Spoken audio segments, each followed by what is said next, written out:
Look, do you see the steam lifting off the street drains like breath from a tired animal?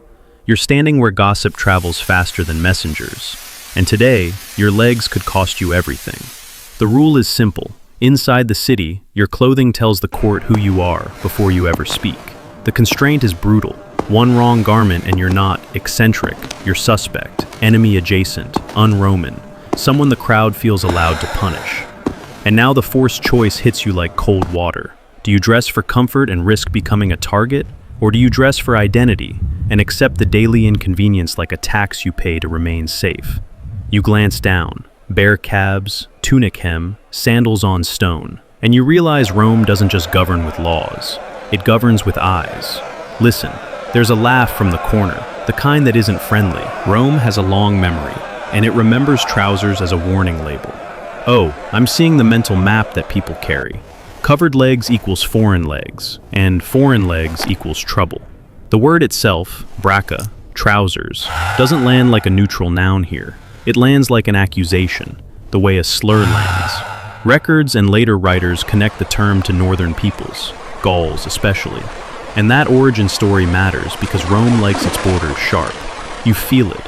In a city built on ranking human beings, fabric becomes a badge, and badges become weapons. Here's the twist you don't expect yet. Rome isn't ignorant. Rome knows trousers work. Rome rejects them anyway, because identity can matter more than warmth, until warmth becomes survival. Look, do you see the travelers? Some are merchants with packs. Some are soldiers on leave. Some are foreigners who don't know which stares are curious and which are calculating. You notice the quiet differences in clothing, like you notice accents. One man's tunic rides higher for movement. Another's belt sits tight like he's used to carrying weight. And then, there it is, the flash of covered legs on someone who looks like he's slept in the open. Not a toga, not the clean lines of civic theater, but fitted cloth hugging calves the way Rome hates. Practical, efficient, and unmistakably not us. Listen, two Romans mutter about barbarian dress, and it's not about fashion, it's about history. Wars, raids, border alarms. People who tried to break Rome often wore trousers because their climates demanded it. So Rome turns a weather solution into a moral category. You feel the logic harden. Cold lands produce trouser wearers. Trouser wearers become outsiders. Outsiders become threats. But the road doesn't care about ideology. The road cares about blisters and rain and how fast you can move when someone wants your purse. You watch a courier jog without tripping on fabric, and you understand why trousers tempt people who work for a living. Look, do you see how the wool is handled like a commodity and a promise? Rome is a machine of textiles. Raw fleece, spun thread, dyed cloth, washed cloth, pressed cloth. The fullers will stomp garments in chemical slurries, rinse them, stretch them, whiten them. So even cleanliness becomes a service you buy. You notice something else. In Rome, cloth is time. Time to weave, time to wash, time to arrange. And time is exactly what poor people don't own. Records suggest a basic working person might measure value in days of labor. One denarius, often treated as roughly a day's wage in many later explanations. So when a garment demands specialized work, it quietly announces, I can afford not to work with my hands today. You feel the economy underneath the clothing argument. Trousers are often easier to move and work in. Draped garments are slower and ceremonial. Rome chooses ceremony as a signal of dominance, until the empire gets so big that ceremony becomes friction. Listen, someone brings up purple, not casually, but like they're naming a forbidden spice. A famous late-imperial price edict tradition pegs Tyrian purple dye at a staggering level, on the order of 150,000 denarii for a pound of dye in the early 300s. So, status cloth isn't metaphorical, it's literal wealth smeared into fiber. Oh, I'm seeing it clearly. Rome trains you to read textiles the way you read titles. Look, do you see the men performing seriousness with their bodies? Slow steps, controlled turns, elbows held like they've rehearsed. You notice how public space here is a stage. Law courts, assemblies, processions, everything designed to be watched. Myth says everyone in Rome lives in a toga. Reality is messier. The toga is a citizen symbol and a formal costume. Daily life leans on the tunic, simple rectangles stitched and belted, Because most humans have tasks, not speeches. You feel the relief just imagining a tunic. Quick, practical, washable. And then you feel the pressure of the opposite. The toga is designed to be inconvenient on purpose. That inconvenience is the point. Listen.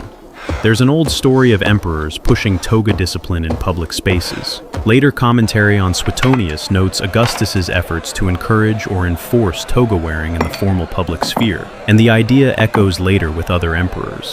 You notice the social math. If you can't keep the garment arranged, you look unserious. If you look unserious, your words weigh less.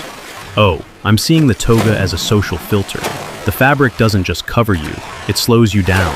Forces you to move like you have servants, forces you to look like you belong. Look, do you see the dressing ritual? A wealthy man stands with arms slightly out, like an idol being wrapped for display. A slave's hands do the geometry. Drape, fold, lift, tuck. You notice how the body is turned into architecture. There's a reason later descriptions focus on technical features. The sinus, the pulled pocket-like fold, the controlled drape. An Augustan-style toga becomes more complex, with named elements that create layers and pockets of cloth. Status engineering, not comfort design. You feel what this means for work. Try hauling water, lifting crates, climbing stairs in an outfit that punishes speed. The toga is an announcement. I do not labor. And that announcement has a price. Wool, weaving skill, laundering, and the labor of dressing itself. Costs that scale far beyond a dock worker's week. Even if you can't pin a single universal price, you can see the economic barrier.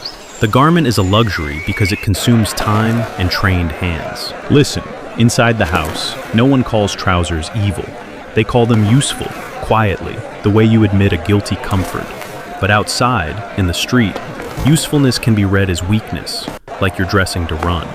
And here comes the next turn of the knife. Rome's enemies don't need to defeat your army to shake you. They only need to make your symbols look foolish. If trousers win on the borders, your identity leaks at the seams. Late afternoon. Look, do you see the sky? It's not Rome's soft blue. It's iron gray, low, wet, and it makes everything cold, even when you're dry. You notice the soldiers' faces, cracked lips, tired eyes, the look of men who measure life in rations and rotations. Listen, someone coughs. Someone complains about damp. Someone jokes about missing the sun. The frontier is where Roman pride meets weather and loses arguments. You feel the hunger system, supply lines, collected grain, salted meat, sour wine. Enough to keep you alive, not enough to keep you comfortable. And you feel the wage system too. Under Augustus, a legionary's annual pay is often summarized around 225 denarii, with changes under later emperors. Numbers that matter because every extra garment is a decision against food, boots, or bribes.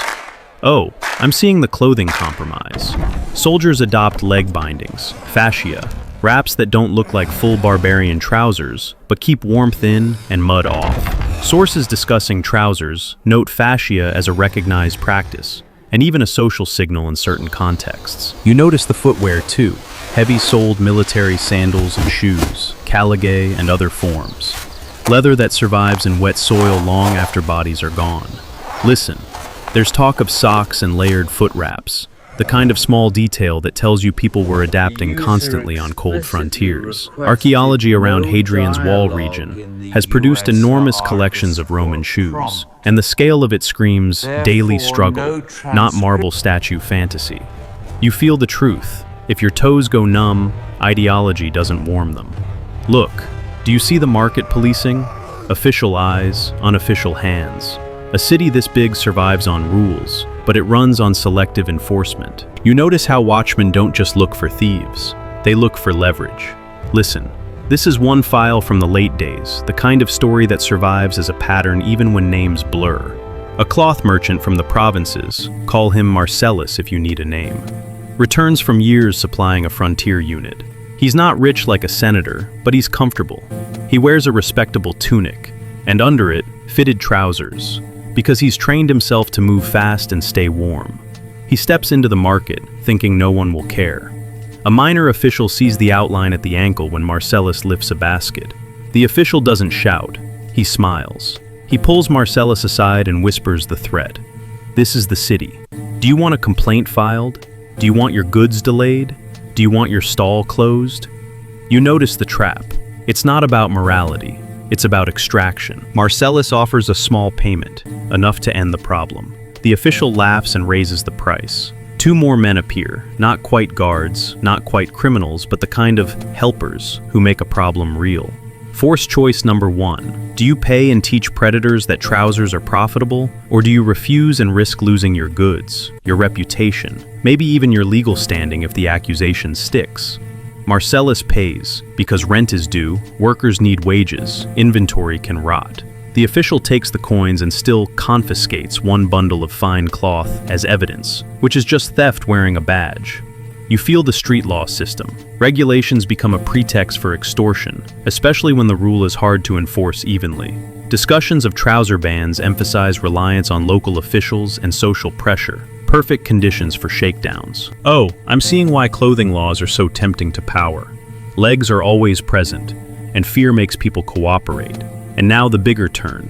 If enough people quietly pay to keep wearing trousers, the law doesn't stop trousers. It only teaches Rome that its own identity can be rented out in coin.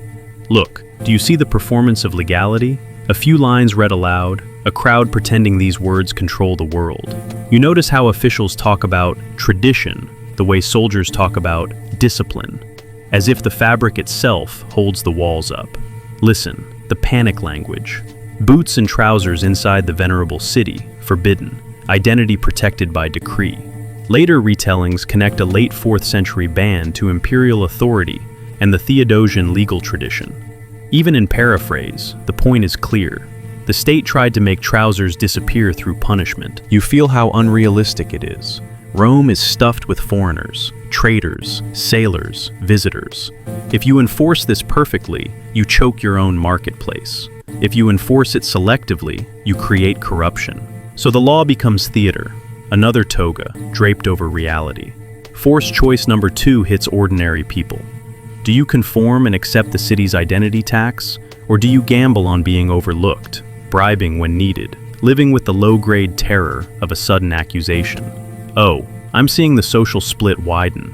Elites romanticize old symbols. Workers and travelers adopt whatever keeps them warm, dry, and unrobbed. Lamps, silk, polished stone, an empire facing 2 directions at once. You notice the diplomatic crowd, people whose clothing comes from climates Rome never mastered with togas alone. Listen, here, trousers don't automatically scream enemy. They can scream rider, courtier, someone who travels.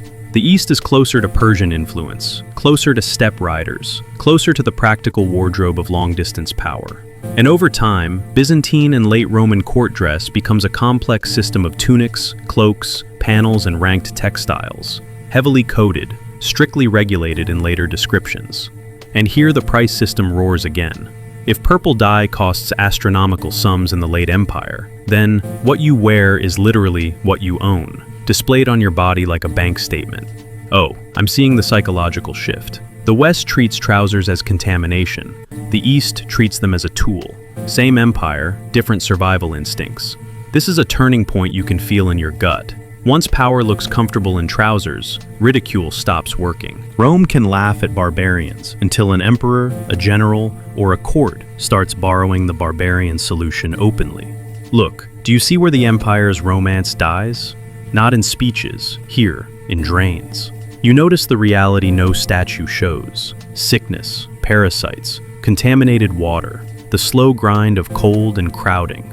Listen, modern scientific studies of frontier sites near Hadrian's Wall have found parasite evidence in latrine drains, including organisms that cause severe stomach illness. The details don't matter as much as the implication. Life at the edge is hard, and your body pays for every weakness in sanitation. You feel why dry legs and warm legs become more than comfort. In wet cold, staying warm can be the difference between finishing a shift and collapsing. How we know this? Not from one bragging historian, but from layers. Texts that describe toga enforcement traditions, legal compilations that preserve bans, and archaeology that preserves leather, shoes, and the infrastructure of daily life on cold frontiers. When the dirt and the documents agree that people adapted, you trust the pattern even when the exact wording of a law blurs. Oh, I'm seeing the empire as a wardrobe under stress. Every border problem pulls the cloth tighter until something rips. Look, do you see fear changing fashion faster than philosophy ever could? You notice a Roman noble, once proud of bare-legged tradition, now negotiating with men who ride and fight in trousers. Survival rewrites etiquette. Listen, the old insult doesn't land anymore. When the armed winners wear trousers, the garment becomes a language of power, not shame. The bribe economy grows. Gates, permits, favors, everything priced in coin or gifts. Even without exact receipts, you can feel how compliance becomes a transaction, and trousers become just another item in the marketplace of permission. You feel the cavalry logic. Riders need cloth that doesn't betray them on a saddle, and step-influenced warfare rewards mobility. A draped costume that symbolizes old citizenship can't compete with a riding garment that wins battles. Oh, I'm seeing the final humiliation. The toga becomes ceremony, not life. It survives where symbolism matters: ritual, rank, religion, while trousers take the streets because streets demand movement. Look, do you see the afterlife of clothing? Draped garments don't vanish, they migrate. The visual language of authority, flowing cloth, controlled movement, fits religion and ceremony too well to die.